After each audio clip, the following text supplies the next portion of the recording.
na to og unsay inyong bation. Kay mao man na ang kinabuhi sa mga yanong lungsuranon nga mahadlok mangumpra dito sa carbon or sa bisag sa kulon hadlok kay ka sa una diha kay kana imong cellphone signito nagkalit signito nagkalit kana mag bungga-bungga ka diha nga magkwintas ka diha gani mga storya sa una di ba tinuom to nga ga kwintas-kwintas diha sa carbon o sa kulon unya suwito man kayo ang snatcher gilabnin niya dagan siya pagtan-aw niya nga fake man na gibalik niya to yang gilab niya gipakaon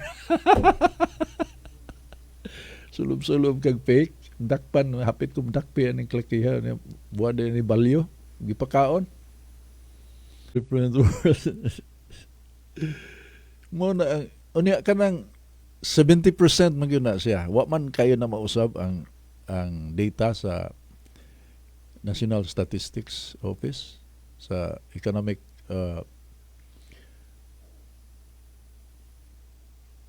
standards sa mga tao sa Pilipinas. 10% dato na sila. And maybe it would sound unfair pero mga kuha na sila kanang they're engaged in capitalism pero crony capitalism. Lahi man ang crony capitalism mga higala kay gigamit man nimo ang imong influence sa gobyerno aron makapabor sa imong negosyo. That's crony capitalism. Capitalism per se mao nang mga negosyante nga wa magsalig og gobyerno mo kuha na sila naningkamot nagila ug mangayo ang mga taga-BIR nga mo'y kawato nila ng kwarta mohatag tawo na sila. Just give me peace. Wala ko'y labot sa inyong buhaton basta kay ningkamot ko ako. Unya ka na mga tawahan na di na mapalitsan, bubarog na. They belong to the 70%. They're not after social acceptance. Samtang ka na mga elite, lahi yun kayo og pananaw. Ako, na-leksyon ko, nagingnan ko ni Sir Lito nga, ikaw, Alex, elitista yun ka. Kinuon ko na, I swear to God, piting katawan ako, naunsa ka na. Naunsa ka, na ako na no, elitista ka. Pobre mo ko, ikaw boy. Sa paminaway mo kong lingon. Ano ba? Then he explained to me, even the deaf and the mute, desiderata, even the deaf and the mute, have their own story to tell. You listen to them. Kaya di ka minaw na elitista ka. The worst part is, kana bang gitawag magigala og echo chamber ba? Makuha man na niyo, self-explanatory man na nga. Namo sa chamber, usa ka confined space, unya, maminaw mo sa echo. Kanang echo, imo man ang pingog, mibalik ra nimo. Una ang gitawag og echo chamber. Unya, that is your social kanang environment. Naa ka mag navigate niya. That's where you go. Ang way of life ninyo pareha. So, ang imong paminahon, what reinforces your belief? Mao na sila. Mo na ang ilang echo chamber sa mga elite. So, tanawan ang ilang pananaw. Bisag surbihon na to mga higala. Ako, I would dare og na mo magpa-survey. Ang pabor sa drug war and all the kanang kapalpakan sa drug war itandi sa against the drug war. Mupustag yung anak na mag-survey na. Sigurado yung mudaog ang pabor sa drug war nga gihimo ni Duterte. I am certain na mudaog na siya. Kay og wa pa ka uyon kay ang hinungdan nga tuwa si Duterte sa dahig. Crime against humanity man. Sa ato pa ipanghimaraot unta sa mga Pilipino kay Jesus, crime against humanity. Serious kayo ng allegation. Pero unsa may reaction sa mga tao, majority at least. Never mind the elite. Nasuko, bring him home. Na yung mga t-shirts, imprinta, why? Kanya-kanya lang. Bring tatay home.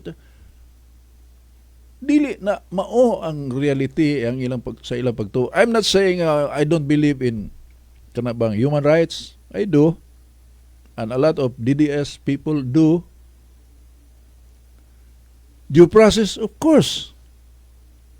Pero ang pangutana, gigamit ba na ninyo in the application of what you believe is right?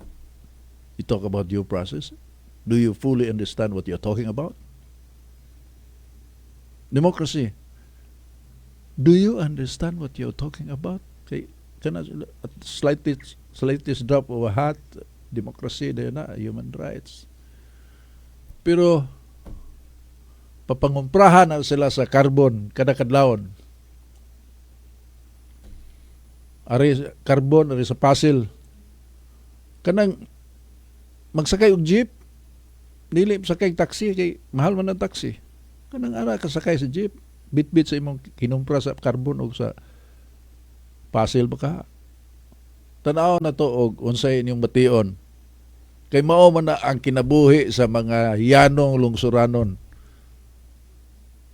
nga mahadlok mangumpra dito sa carbon or sa bisag sa kulon o hadlok kay ka sa una diha kay kanay imong cellphone signito nagkalit signito nagkalit kana mag bungga-bungga ka diha nga magkwintas ka diha gani mga storya sa una di ba tinuom to nga kwintas-kwintas diha sa carbon o sa kulon o niya suwito man kayo ang snatcher gilabnin niya dagan siya pagtan-aw niya nga fake man na ini gibalik niya ito yung gilab niya gipakaon